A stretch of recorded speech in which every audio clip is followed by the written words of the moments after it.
and then be there the day that it goes wrong is a position I never expected to be in, and I never want to be in again. It's strange and pretty heartbreaking in many ways. I loved that show. I just sat in where I live and drank whiskey. I didn't have much contact with them at all. Everything went quiet.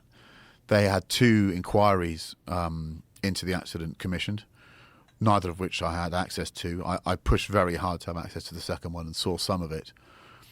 And I had this, this is one of the most bizarre interactions I've had. I sat down with someone from the BBC who was going to talk me through bits of the second inquiry into the accident.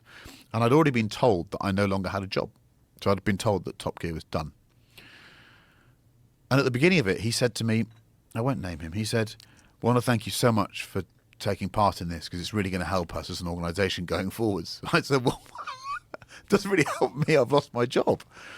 And I'm always reminded of that old adage from a very brilliant BBC comedy show, which was never commission an inquiry that you don't know the outcome of in the first place. So the whole thing, the whole situation was ridiculous.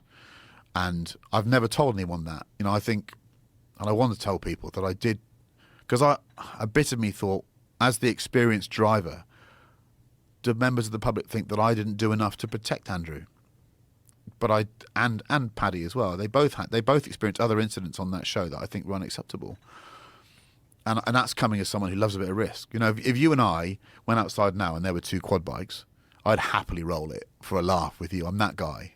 And even me as that guy thought it had gone too far, which I think is important to say.